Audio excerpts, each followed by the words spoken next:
आपके अपने YouTube channel में सभी का स्वागत है। तो आज आपको जो है हिंदी का प्रैक्टिस स्पेशल सेट लाए हैं। ये लेटेस्ट एग्जाम पैटर्न पर होगा और इसकी खासियत ये होगी कि ये सभी एग्जाम के लिए लगभग हेल्पफुल रहेगा। जैसे कि यूपी 3 पैट अभी फिलहाल ही में एग्जाम आने वाला है, उसके regarding UPSI, UP police, RO, ARO, SSC GD, SCM, SCISF, any state exam.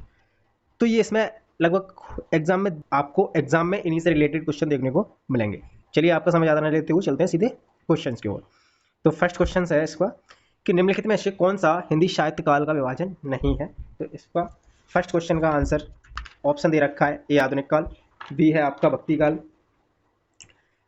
सी है आपका रीतिकाल और डी है आपका संयुक्त काल। तो करेक्ट आंसर आपको बताना है कि इसका करेक्ट आंसर कौन सा होगा।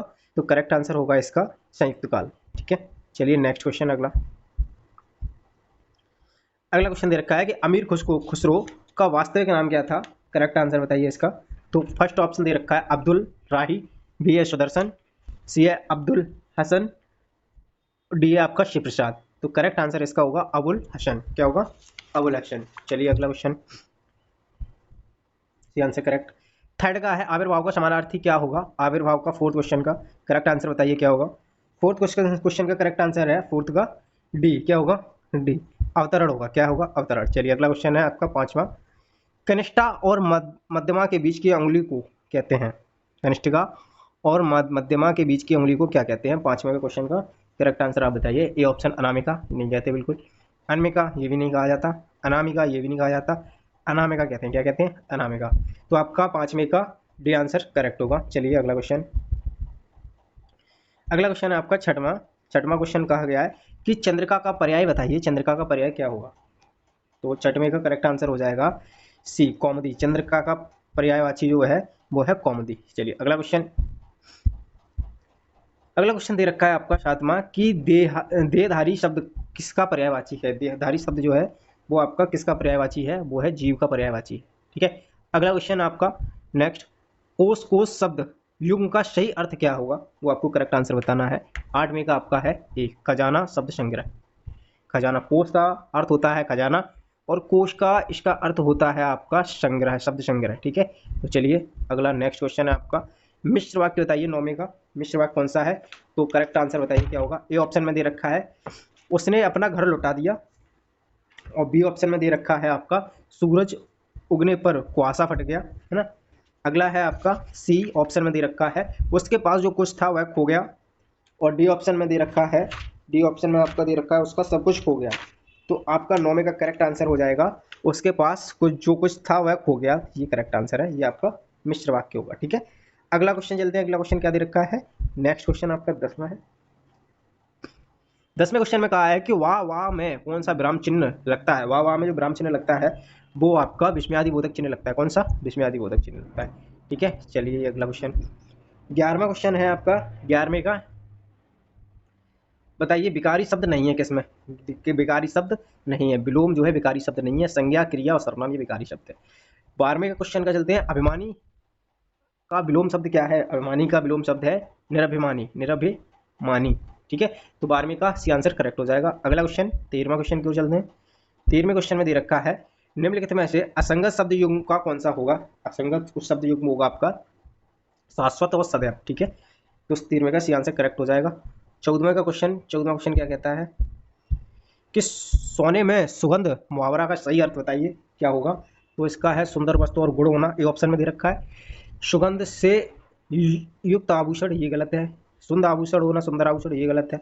सुगंधित सोना, ये भी गलत है। तो आंसर करेक्ट कौन सा हो जाएगा? ये सोने में सुगंध मुहावरा का सही अर्थ होगा सुंदर वस्तु में और गुण होना। चलिए अगला आपका 15वां क्वेश्चन नेक्स्ट होगा। 15वां क्वेश्चन क्या कह रहा है कि लड़कों में लड़का बूढ़ा में बूढ़ा, इस मुहावरे का अर्थ बताइए। लड़कों में लड़का बूढ़ा में बूढ़ा, इस मुहावरे का सही अर्थ बताइए कि क्या होगा। 15वें का ए आंसर दे रखा है बहुरूपिया होना, सर्वप्रिय होना बी ऑप्शन, सी ऑप्शन सभी के साथ और खेलना और डी ऑप्शन में आपका दे रखा है कुशल खिलाड़ी होना। कुशल, तो करेक्ट आंसर इसका होगा सर्वप्रिय होना। ठीक है, 15वें का करेक्ट आंसर हो जाएगा सर्वप्रिय होना। अगला क्वेश्चन आपका है 16वां क्वेश्चन। 16 क्वेश्चन कह रहा है कि आंधी आवे बैठ गवावे लोकोक्ति का उपयुक्त अर्थ बताइए कि क्या होगा। 16वें का बी आंसर करेक्ट होगा, विपरीत परिस्थिति में उपयुक्त समय आने का इंतजार करना। चलिए अगला क्वेश्चन आपका 10वां है। 10वां क्वेश्चन कहता है कि प्रिविलेज का हिंदी अनुवाद बताइए क्या होगा। प्रिविलेज का हिंदी अनुवाद, तो 17वें का करेक्ट आंसर जो हो जाएगा वो आपका विशेषाधिकार। क्या हो जाएगा 17वें का विशेषाधिकार। ठीक है, नेक्स्ट क्वेश्चन। ऐसे एग्जाम में देखने को मिलते हैं क्वेश्चन से, निरंतर आप इस वीडियो को 1-2 बार देखेंगे तो आपको जो है कि ये चीज़ें समझ में आने लगेंगी। और थ्योरी की क्लास जिसने नहीं देखी वो प्लेलिस्ट में जाके आप देख सकते हैं। चलिए अगला क्वेश्चन 18वें का बी है कि पूर्वाभ्यास को अंग्रेजी में क्या कहते हैं? रिहर्सल कहते हैं। क्या कहते हैं? रिहर्सल। चलिए ठीक है, अगला क्वेश्चन का है आपका हिंदी भाषा की कितनी विख्यात बोलियां हैं? तो हिंदी भाषा की कितनी विख्यात बोलियां हैं आप बताएंगे? हिंदी भाषा की कितनी विख्यात बोलियां हैं? तो 5 विख्यात बोलियां हैं 19वें का आंसर। ठीक है, और 20वां क्वेश्चन है कि इसमें बिहारी हिंदी का रूप नहीं है। किसमें बिहारी हिंदी का रूप नहीं है वो करेक्ट आंसर आप बताएं 20वें क्वेश्चन का। 20वें का है, ए ऑप्शन में दे रखा है भोजपुरी, बी में अवधी, सी में मगधी और डी में मैथिली। तो 20वें का करेक्ट आंसर जो हो जाएगा वो आपका अवधी हो जाएगा। अवधी जो है बिहारी हिंदी का रूप नहीं है। अवधी किसका रूप? बिहारी हिंदी का रूप नहीं है। 21वां क्वेश्चन है कि 21वें क्वेश्चन की ओर चलते हैं कि तक शब्द किस वर्ग का है? तक शब्द किस वर्ग का है? तक शब्द किस वर्ग का है वो आपको बताना है। करेक्ट आंसर कौन सा हो जाएगा उसका? बताइए, आप जल्दी बताइए, कमेंट बॉक्स में कमेंट कीजिए जिसको आता हो। चलिए, तक शब्द है वो निपात वर्ग का है। ठीक है, अगला क्वेश्चन आपका 22वां नेक्स्ट क्वेश्चन है। 22वें क्वेश्चन को पढ़िए आप।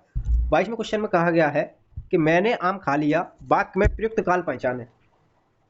कौन सा इसमें काल होगा ये आपको बताना है।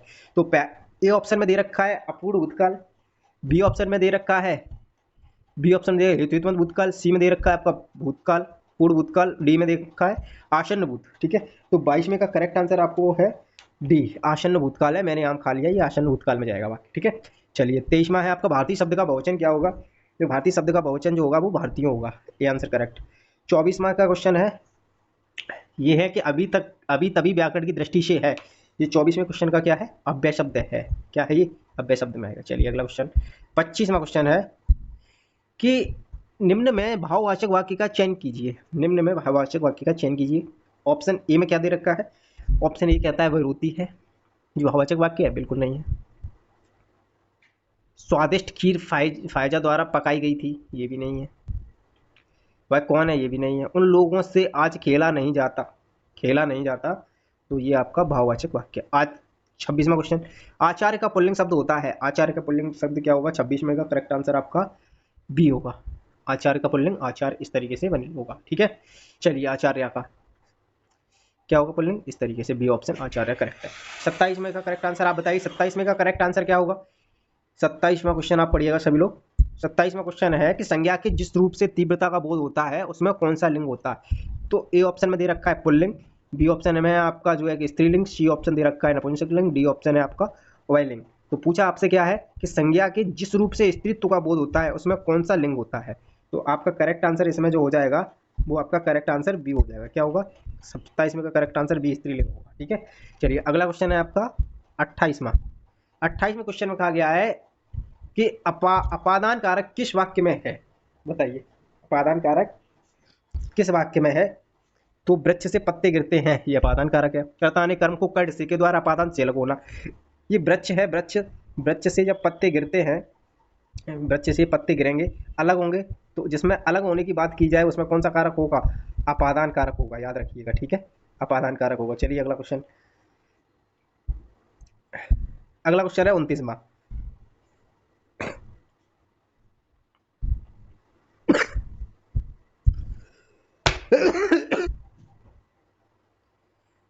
आठ बड़े चोर पकड़े गए थे, पुलिस की लापरवाही से आधे चोर भाग गए। वाक्य में किन शब्दों में विशेषण विशेष से संबंध नहीं है? विशेषण विशेष का संबंध नहीं है, ये आपको बताना है। ठीक है, तो ए ऑप्शन में दे रखा है बड़े चोर, बी में दे रखा है आपका आधे चोर, सी में दे रखा है आपका पुलिस की लापरवाही, डी में दे रखा है आठ बड़े चोर।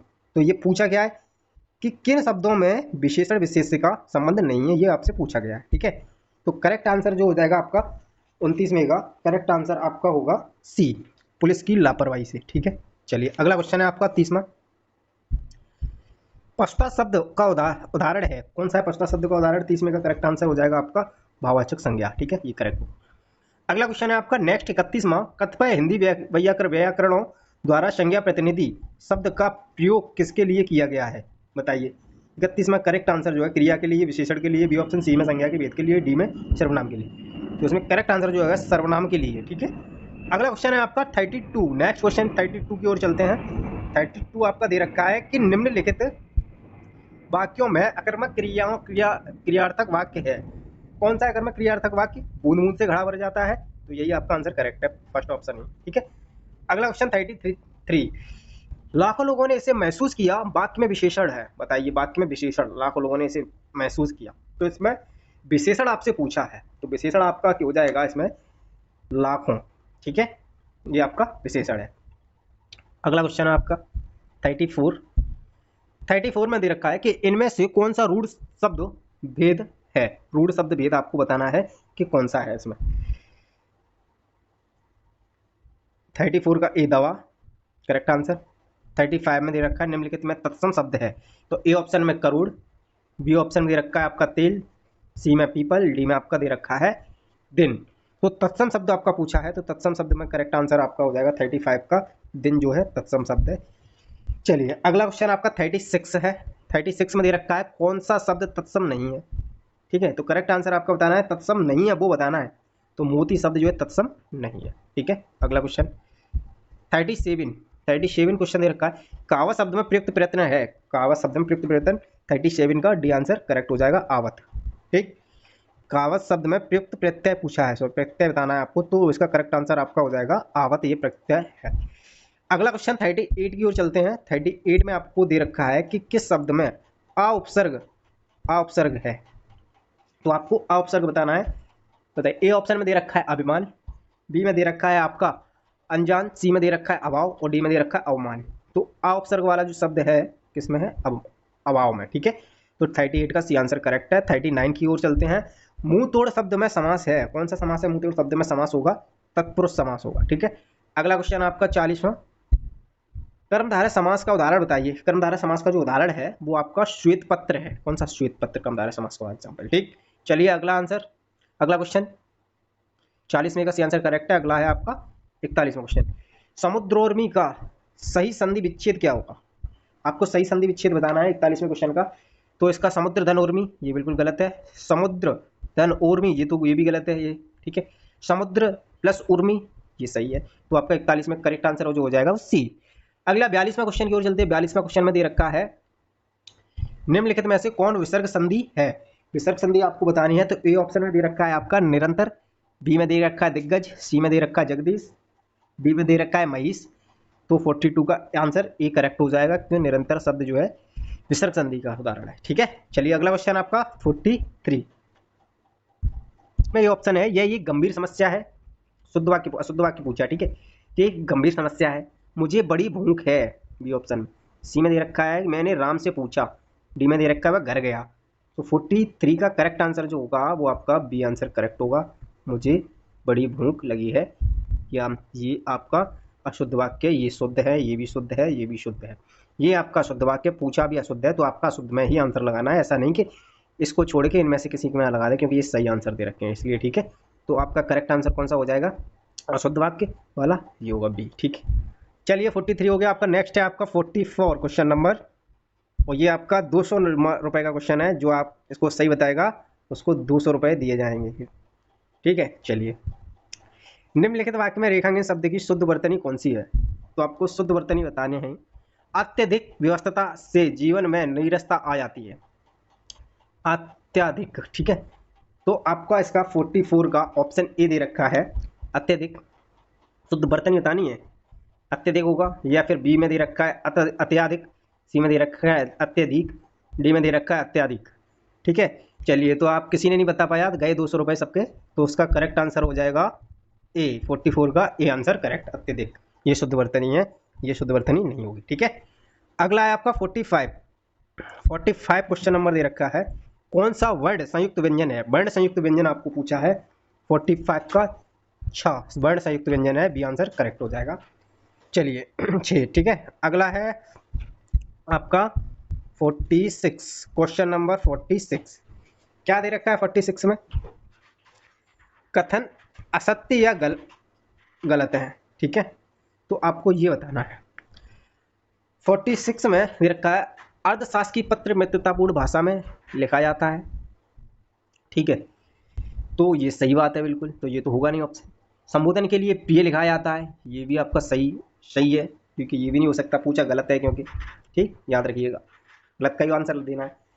स्वनिर्देशन के लिए आपका सद्भावी सिंसियरली लिखा जाता है, तो ये भी आपका क्या है, सही है, तो ये भी नहीं हो सकता आंसर आपका, क्योंकि गलत पूछा है। अगला है आपका डी में क्या दे रखा है कि इसमें भेजने वाला हस्ताक्षर करके पद का उल्लेख भी करता है, तो आपका 46 का डी आंसर ही होगा, क्योंकि ये आपका गलत दे रखा है। चलिए अगले क्वेश्चंस की ओर। अगला क्वेश्चंस में दे रखा है आपका कि निम्न अधोलिखित गद्यांश को पढ़कर प्रश्न संख्या 47 से 50 तक नीचे दिए गए प्रश्नों के सही उत्तर लिखिए, ठीक है। तो आपका गद्यांश दे रखा है आपका ट्रेडिशनल मेथड, एक होता है आपका स्कैनिंग करके, ठीक है, स्कैनिंग करके। तो आपको जो है कि स्कैन करोगे तो थोड़ा सा टाइम कम लगेगा, और ट्रेडिशनल तरीके से करोगे, पहले गद्यांश पढ़ोगे, फिर ऑप्शन क्वेश्चन पढ़ोगे, फिर ऑप्शन देखोगे, तो थोड़ा टाइम ज़्यादा लग जाता है, दोनों तरीके से करते हैं। चलिए पहले देख लेते हैं ट्रेडिशनल मेथड। तो जैसे कि पढ़ेंगे गद्यांश को, फिर पढ़ेंगे क्वेश्चन को, फिर ऑप्शन देखेंगे, ठीक है। चलिए, तो धर्म और विज्ञान में परंपरा से विरोध माना जाता रहा है। कहा जाता है कि धर्म की उत्पत्ति भय से हुई है और वह तर्कहीन विश्वास पर आश्रित है। विज्ञान की उत्पत्ति सत्य के प्रति, किसके प्रति, सत्य के प्रति जिज्ञासा से हुई है, ठीक है, और उसे हर बात में तर्क बुद्धि और प्रमाण की, किसकी, तर्क बुद्धि और प्रमाण की अपेक्षा होती है, ठीक। धर्म एक सर्वशक्तिमान अनादि और अनंत ईश्वर की कल्पना करके मनुष्य को असहाय कर देता है। विज्ञान ईश्वर जैसी ही किसी बाह्य संस्था को स्वीकार नहीं करता।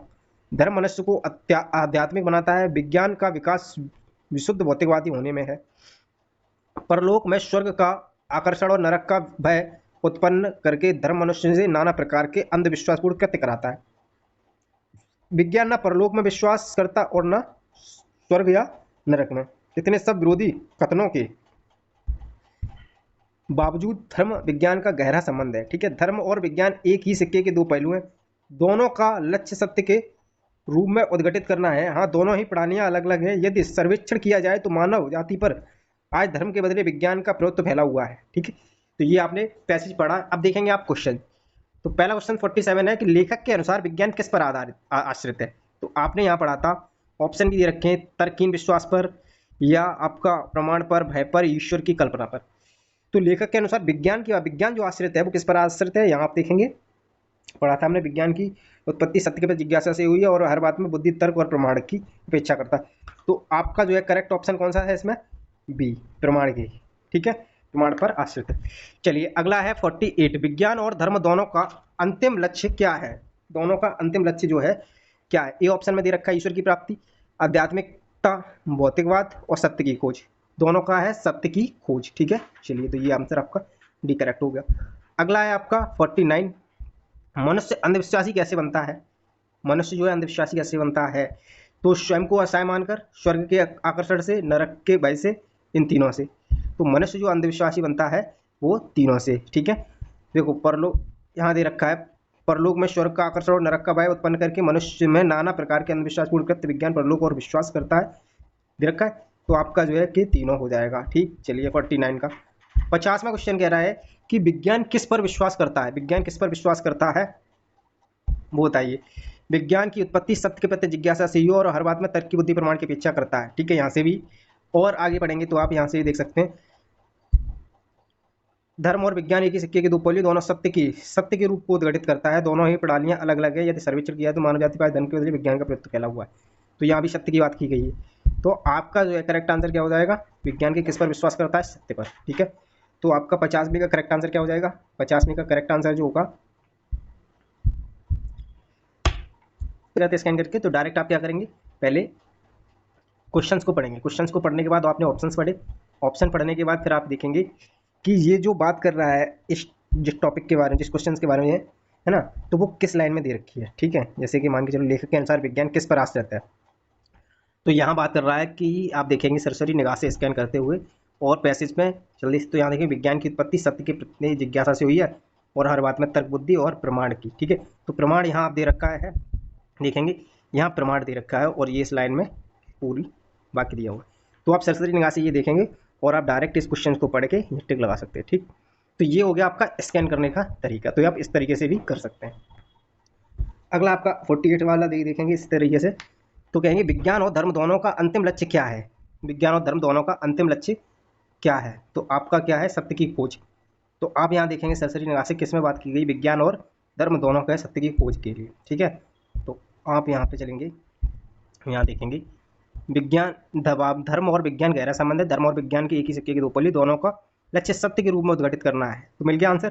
तो यहाँ इस तरीके से आप जो है कि डायरेक्ट आपको ये आंसर मिला इस सेंटेंस में, तो ये आपको टिक कर सकते हैं। ठीक है, सत्य की खोज। तो 48 का आपका करेक्ट आंसर जो हो जाएगा वो डी हो जाएगा। तो इस तरीके से आप जो है कि आप क्वेश्चंस को कर सकते हैं, टाइम बचा सकते हैं आपको स्कैन करके। ये एक तरीका होता है गद्यांश को करने का, जिससे समय भी आपका बचता है। ठीक है, तो आपके ये 50 क्वेश्चन हो गए यहाँ तक। कंप्लीट प्रैक्टिस सेट आपको करा दिया गया ये। और जिसको भी नहीं देखी है थ्योरी की क्लासेस, वो प्लेलिस्ट में जाकर प्लेलिस्ट में देख सकते हैं। ठीक है, मिलते हैं नेक्स्ट वीडियो में नेक्स्ट टॉपिक के साथ। Thanks for watching, bye bye.